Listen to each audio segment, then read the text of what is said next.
மீன் maker வறுவல் பாருங்கள், யாருமே மீன் மேக்கரில் செஞ்சுனே சொல்ல மாட்டாங்க. சிக்கனோ மட்டனோ இது தோற்று போகும். இந்த அளவுக்கு நல்ல டேஸ்ட் இருக்கும். எப்படி செய்யலான்னு பார்க்கலாமா? Hi friends, welcome to Kerala சமையல். இன்னைக்கு கேரளா சமையலில் மீன் மேக்கர் வறுவல் தான் பண்ண போகிறோம். வாங்க எப்படி செய்யலான்னு பார்க்கலாம். ஃப்ரெண்ட்ஸ், இப்போது நான் 250 கிராம் சோயா பீன்ஸ் எடுத்துருக்கேன். பார்த்தீங்களா, மீன் மேக்கர் சொல்லுவாங்க பாருங்கள். சின்ன சின்ன குழந்தைங்களாம், இப்போ எங்கள் வீட்டில் இருக்கிற குழந்தைங்களாம் இதை பண்ணுன்னு சொல்லிட்டு அந்தளவுக்கு விரும்பி சாப்பிடுவாங்க. இந்த சோயா பீன்ஸ் எடுத்துகிட்டு நம்ம இன்னைக்கு ஒரு சூப்பரான ஒரு வறுவல் தான் பண்ண போகிறோம். இந்த சோயா பீன்ஸில் நல்லா கொதிக்க இருக்கிற தண்ணியை உள்ளே சேர்த்துக்கோங்க. நீங்கள் சேர்க்கும் போது நல்லா ஆவி பறகுது பார்த்தீங்களா, இந்த அளவுக்கு இருக்கணும். கொஞ்சம் எக்ஸ்ட்ராவே நல்லா சேர்த்து கொடுத்துக்கோங்க. சேர்த்து கொடுத்துட்டு நல்லா கலந்து கொடுத்துக்கோங்க. இது நல்லா புஸ்ஸு நல்லா ஊறி நல்லா பெருசாகி வரும். இப்போ மூடி போட்டு ஒரு 10 நிமிஷத்துக்கு மாற்றி வச்சுக்கோங்க. இப்போ பாருங்கள், மீன் மேக்கரு எந்த அளவுக்கு நல்லா ஊறி ஒரு பாத்திரம் நிறையா இருக்குது பார்த்தீங்களா. இங்கே பாருங்கள்.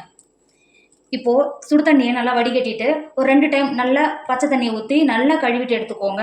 தண்ணி எதுவும் இல்லாமல் பிழிஞ்சு எடுத்துக்கோங்க. ஃப்ரெண்ட்ஸ், ஒரு 2-3 தடவை நல்லா கழுவிட்டு பாருங்கள், எந்த அளவுக்கு நல்லா துளி கூட தண்ணி இல்லாமல் நல்லா பிழிஞ்சு எடுத்து வந்திருக்கேன். இது ரொம்ப பெரிய சைஸாக இருக்குது பார்த்தீங்களா. நம்ம வறுக்கிறதுக்கு சீக்கிரமாக வெந்து வரணும்னா இது நல்லா வெந்துருச்சு. நமக்கு மசாலா பிடிக்கணும்னா இது இருக்குது பாருங்கள். இதை எடுத்துகிட்டு ஒன்று எடுத்துகிட்டு பிரெண்டாக கட் பண்ணிக்கோங்க. இருக்கிறதெல்லாம் இது மாதிரி கட் பண்ணி எடுத்துக்கோங்க. இந்த மாதிரி கட் பண்ணி எடுத்துக்கோங்க. ஃப்ரெண்ட்ஸ், இப்போ எல்லாத்தையும் கட் பண்ணிட்டோம். இப்போ ஒரு உரமாக மாற்றி வச்சுக்கோங்க. ஃப்ரெண்ட்ஸ், இப்போது அடுப்பில் ஒரு இரும்பு வானல் வச்சுக்கோங்க. இப்போது 2 டேபிள் ஸ்பூன் எண்ணெய் சேர்த்துக்கோங்க. எண்ணெய் சேர்த்து எண்ணெய் நல்லா சூடாகிடுச்சு. 1/2 டேபிள் ஸ்பூன் கடுகு, 1 டேபிள் ஸ்பூன் பெருஞ்சீரகம் சேர்த்துக்கோங்க. இப்போ கடுகும் பெருஞ்சீரகம் நல்லா பொரிஞ்சு வந்துருச்சு.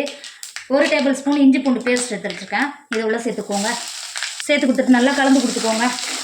இந்த அளவுக்கு நல்லா கலந்து கொடுத்துட்டு ஒரு பெரிய சைஸ் வெங்காயத்தை நல்லா பொடியாக கட் பண்ணி வச்சுருக்கேன். அது உள்ள சேர்த்துக்கோங்க. அது கூடவே 2 துண்டு கருவேப்பிலை சேர்த்துக்கோங்க. கருவேப்பிலை கொஞ்சம் எக்ஸ்ட்ராவே சேர்த்துக்கோங்க. சேர்த்துட்டு நல்லா வதக்கிக்கோங்க. ஃப்ரெண்ட்ஸ், இப்போ பாருங்கள், வெங்காயம் எந்த அளவுக்கு நல்லா வதங்கி வந்திருக்கு பார்த்தீங்களா. இப்போது இந்த ஸ்டேஜில் 2 டேபிள் ஸ்பூன் காஷ்மீர் மிளகாத்தூள் சேர்த்துக்கோங்க. இது நல்லா கலரை கொடுக்கும். 2 டேபிள் ஸ்பூன் காஷ்மீர் மிளகாத்தூள் சேர்த்துக்கோங்க. 1 டேபிள் ஸ்பூன் மிளகுத்தூள் சேர்த்துக்கோங்க. நான் ஒயிட் மிளகுத்தூள் சேர்த்துக்கிறேன். சேர்த்து கொடுத்துக்கோங்க. 2 டேபிள் ஸ்பூன் மல்லித்தூள் சேர்த்துக்கோங்க. 1/2 டேபிள் ஸ்பூன் கரம் மசாலா சேர்த்துக்கோங்க. மசாலா சேர்த்துட்டு நல்லா கலந்து கொடுத்துக்கோங்க. இந்த எண்ணெயிலேயே நல்லா பச்சை வாடை போய்ட்டு நல்லா கலந்து கொடுத்துக்கோங்க. இப்போ பாருங்கள், இந்த அளவுக்கு நல்லா கலந்து கொடுத்துட்டு நம்ம ஏற்கனவே நல்லா சுடு தண்ணியில் போட்டு ஊற வச்சு கட் பண்ணி எடுத்து வச்சுருக்கோம்ல சோயாபீன்ஸ், அது உள்ளே சேர்த்துக்கோங்க. மீன் மேக்கர் உள்ளே சேர்த்துக்கோங்க. உப்பு சேர்த்துக்கோங்க. நான் 1/2 டேபிள் ஸ்பூன் உப்பு சேர்த்துக்கிறேன். சேர்த்து கொடுத்துட்டு நல்லா மசாலாவோட நல்லா கலந்து கொடுத்துக்கோங்க. சேர்த்து கொடுத்துட்டு 1/4 கப் தண்ணி சேர்த்துக்கோங்க. தண்ணி சேர்த்துட்டு நல்லா கலந்து கொடுத்துக்கோங்க. நம்ம தண்ணி சேர்க்கறதுனால நல்லா மீன் மேக்கர் நல்லா வெந்து வந்துடும். நல்லா கலந்து கொடுத்துக்கோங்க மசாலாவோட. இந்த அளவுக்கு நல்லா கலந்து கொடுத்துட்டு திரும்பவும் ஒரு கொத்து கருவேப்பிலை சேர்த்துக்கோங்க.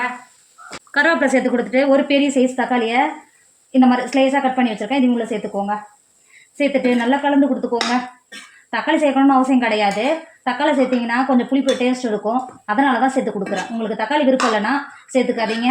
சேர்த்துட்டு நல்லா கலந்து கொடுத்துக்கோங்க. அளவுக்கு நல்லா கலந்து கொடுத்துட்டு மூடி நல்லா வேக வச்சுக்கோங்க. போட்டு மூடிட்டு இடையில திறந்து கிண்டி கொடுத்துக்கோங்க.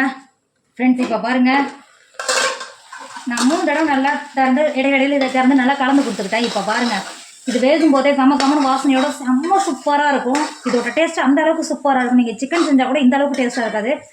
இந்த மீன் மேக்கர் அந்த அளவுக்கு சூப்பராக இருக்கும். நல்லா கலந்து கொடுத்துட்டோம். அங்கே பாருங்கள், இன்னும் ஒரு 5 நிமிஷத்துக்கு நல்லா கலந்து கொடுத்துக்கோங்க. இன்னும் நல்லா ட்ரை ஆகி வரும். நல்லா கலந்து கொடுத்துக்கோங்க. நீங்கள் இதுக்கப்புறம் மூடி போட்டு மூட வேண்டாம். திறந்தே நல்லா இது மாதிரி கலந்து கொடுத்துக்கோங்க. நீங்கள் மூடி போட்டு மூடினா தண்ணி எதுவும் இல்லை பார்த்தீங்களா. இப்போ ட்ரை ஆகிறது உங்களுக்கு தெரியாமல் இதுக்கு அரிஞ்சு போயிடும். அதனால் திறந்து இது மாதிரி நல்லா கலந்து கொடுத்துக்கிட்டே இருங்க. ஒரு 5 நிமிஷம் இன்னும் நல்லா ட்ரை ஆகி வரும்.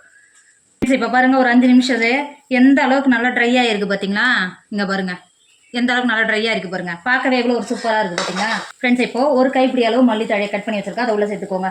சேர்த்துட்டு நல்லா கலந்து கொடுத்துக்கோங்க. கலந்து கொடுத்துட்டு வேறு ஒரு பாத்திரத்துக்கு மாற்றிக்கோங்க. இப்போ பாருங்கள் ஃப்ரெண்ட்ஸ், இப்போ பாருங்கள், கம்ம வாசனையோட நம்ம மீன் மேக்கரு வறுவல் சூப்பராக ரெடி ஆகிடுச்சு. இதோட டேஸ்ட்டு அந்த அளவுக்கு சூப்பராக இருக்கும். நீங்கள் சிக்கனோ மீனோ வாங்காதப்போ இதை ட்ரை பண்ணி பாருங்களா, அந்த அளவுக்கு டேஸ்ட்டாக இருக்கும். டேஸ்ட்டுக்கு நான் கேரண்டி. கண்டிப்பாக நீங்களும் ட்ரை பண்ணுங்கள். என்னோட வீடியோ உங்களுக்கு பிடிச்சிருந்தா உங்கள் ஃப்ரெண்டு உங்கள் ஃபேமிலிக்கு ஷேர் பண்ணுங்கள். மறக்காமல் கேரளா சமையலை சப்ஸ்கிரைப் பண்ணிக்கோங்க. தேங்க்யூ.